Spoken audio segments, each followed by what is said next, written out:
What is up, guys? Randomodium here. Today I'm going to be doing something a little bit different. I'm going to be running down the patch notes for 6.10. And right off the bat, I want to apologize for the clickbaity title, but there are a lot of changes in patch 6.10 that a lot of people either don't understand or they're misinterpreting. So I want to try and clear up some of that confusion. And the big three things I'm going to talk about are Jinx, Swain, and Vladimir. I will cover the rest of the patch note changes, but I'm going to cover them as quickly as possible so I can focus mainly on Jinx, Swain, and Vladimir. So the new champion's coming out, Talia. Haven't played her yet, so I don't really have much of an opinion on her. For Alistar, pretty simple. His level 6 tower dive is getting nerfed, but he's going to still have the same late game power. Anivia, she's getting buffs to her R across the board, but the most important thing is that she can now use Zonia Hourglass, and Glacial Storm will not become interrupted. So if she's in a team fight and the enemy team starts to focus her, she can Zonia Hourglass and still deal damage to the enemy team. Aurelion Sol is getting slight nerfs.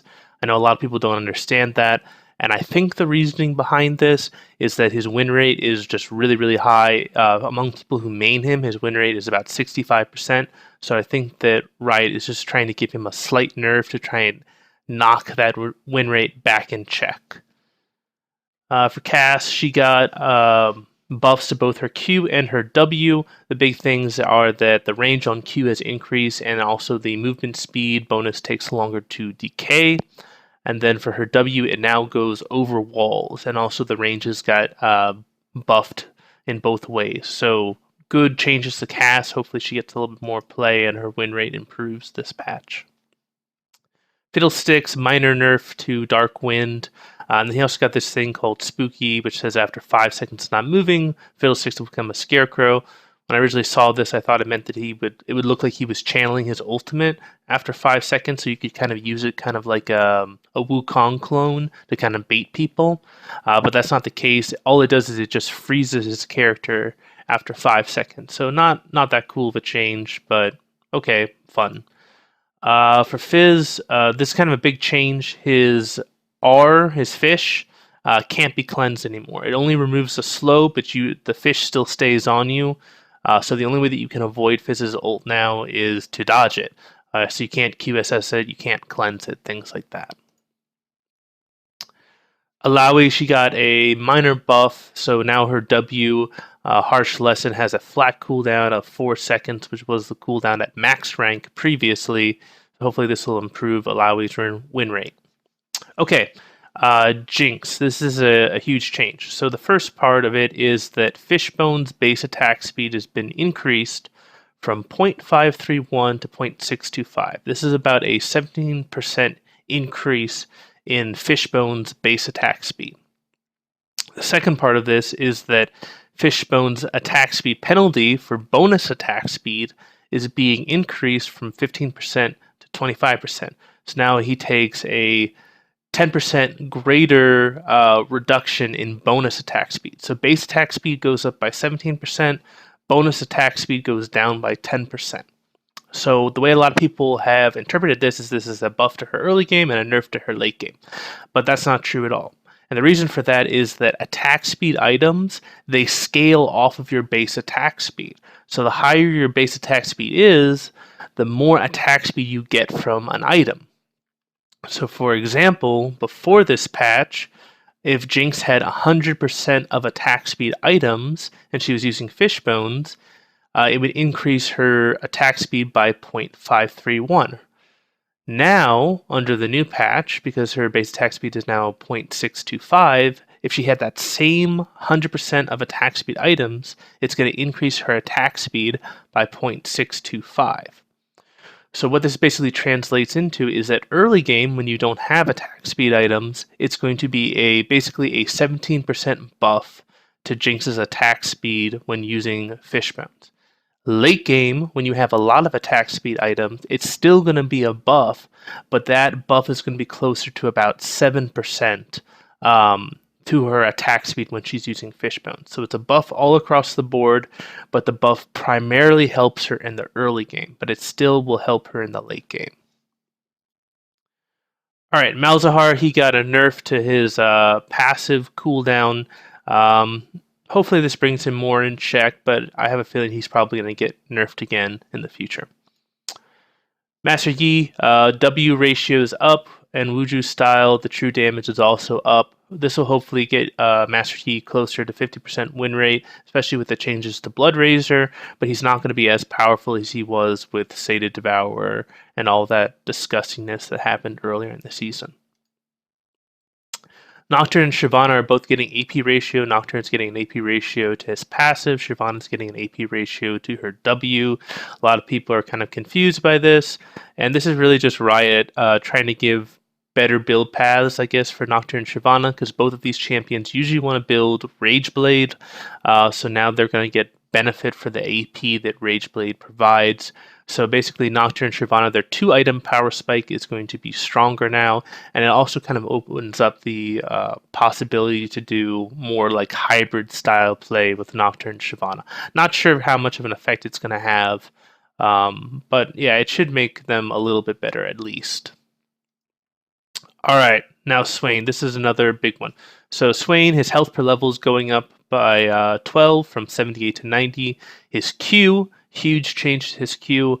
It executes minions below 10 health. That's not that big. But the big thing is that they fixed a bug where spell effects like Rylai's Crystal Scepter and Leandri's Torment were not applying properly. This is huge because a lot of people like to build Rylai's and Leandri's onto Swain, and it wasn't working with his Q in patch 6.9. I don't know how they missed this or why they didn't hot fix it, but it's fixed now, so you should see an increase in Swain's win rate just because of that. Then on top of that, they're also changing his ultimate, his Ravenous Flock. So instead of healing based off of a percentage of the damage you deal, you're now going to heal a base amount that increases with level, and then also a flat amount of your ability power. So for champions, it's 0.1 ability power, and against minions and monsters, it's 0.03 ability power. So a lot of people don't understand why they're doing this. I'll explain it more once I get done talking about Vladimir. So moving on to Taric. Taric's just getting his R is going to become more shiny, so you can better tell when his allies are affected by his ultimate. So that's good. Tryndamere, very simple. He's just going to get his minimum health is going to, instead of it being 1, it's going to now be 30, 50, or 70 based on level, but he's no longer going to heal at the end of Undying Rage. So just a really minor change. I don't think it's going to affect him at all. Vel'Koz has got some really good buffs. His passive is going from 0.4 to 0.5 ability power, and his life form Disintegrating Ray, his ultimate, is going from a 1.0 scaling to a 1.25 scaling. So Vel'Koz is going to be absolutely terrifying in this patch. Especially if a team clumps up, he's going to be able to shred through people like nobody's business. So this is kind of really incentivizing that you build just straight AP on Vel'Koz, because if you are able to proc the passive, then his R does true damage. So there's no reason to get Magic Pen on him if you can proc your passive on somebody. So yeah, Vel'Koz is just going to build just straight AP now.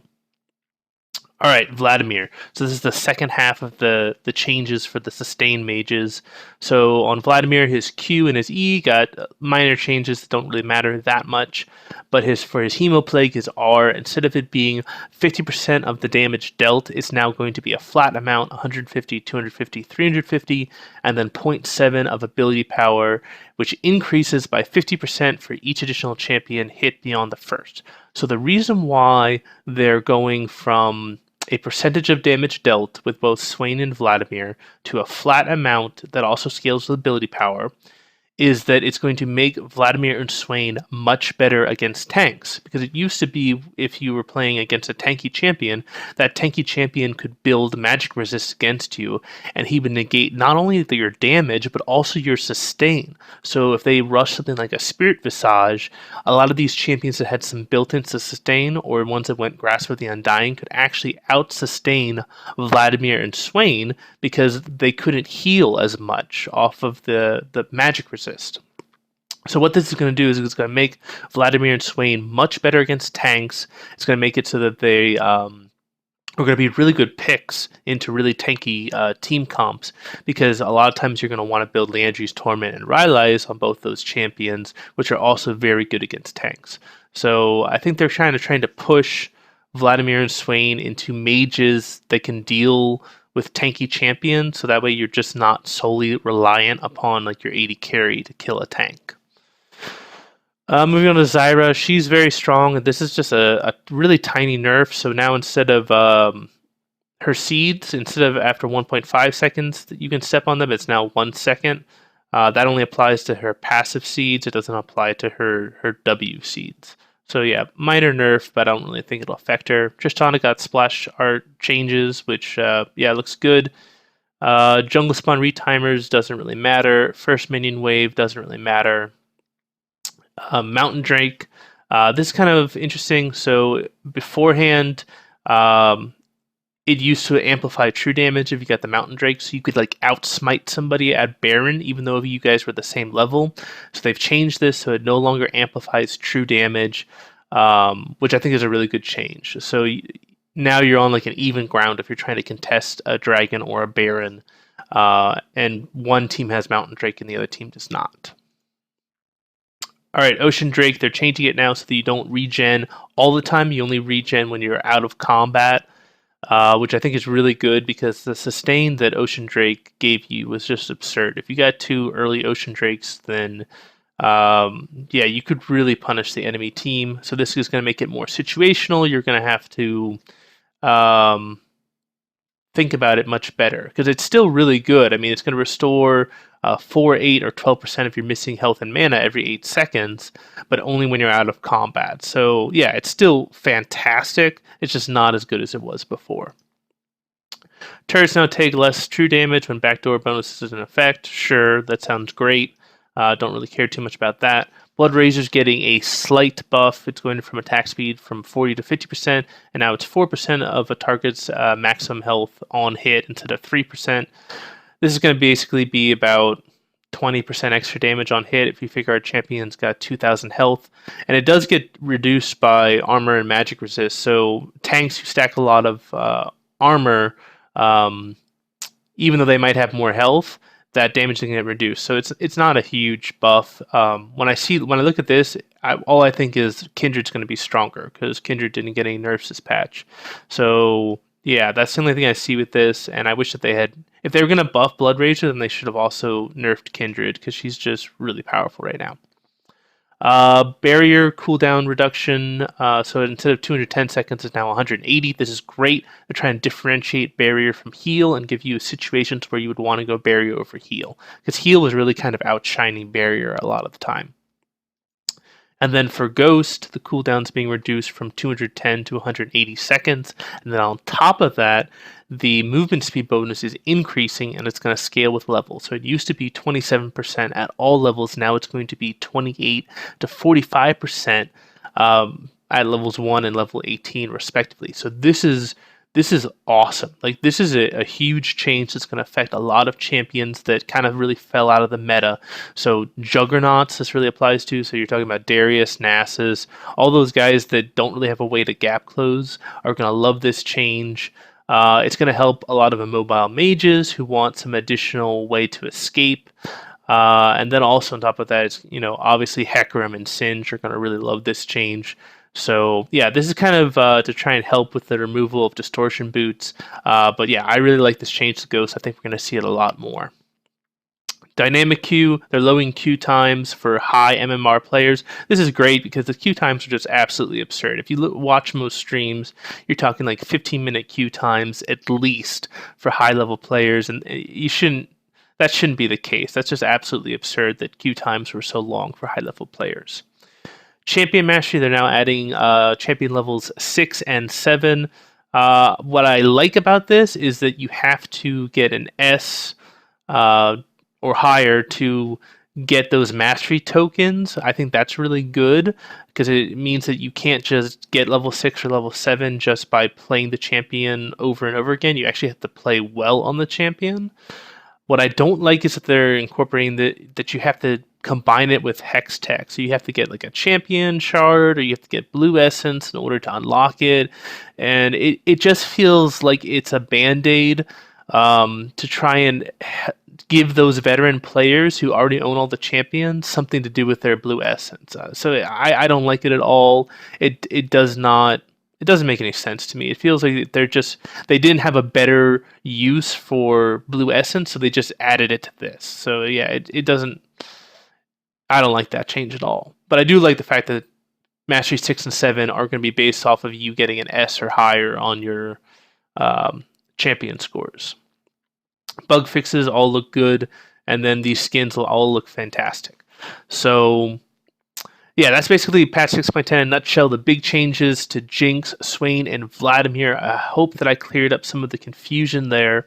If you guys like this video and you want me to do more of them in the future, please leave a comment. Let me know that you want to do more patch rundowns, and I will do them. And then on top of that, just to catch up on some stuff, I've been doing a lot of uploads to plays.tv, so if you want to see me goofing around in games, check out my plays.tv account. I'll put a link in the description below. I will be getting back into my fantasy LCS videos in the near future. I'm waiting on Riot to release information regarding how fantasy is going to work in the summer split, and also what's going to be happening with a lot of the NA teams. So my understanding is that news is going to drop next week, so I should be putting up a video next week explaining all the changes and what I think are the top picks are for this fantasy season. So yeah, if you guys like the video, please give it a thumbs up. If you like the content on the channel, please subscribe. If you think I got something wrong or you disagree with my interpretation of the patch notes, please leave a comment so we can discuss it, and hopefully we can, better understand what's going on with these strange changes. But I hope you guys have a great day. This is Randomonium signing off.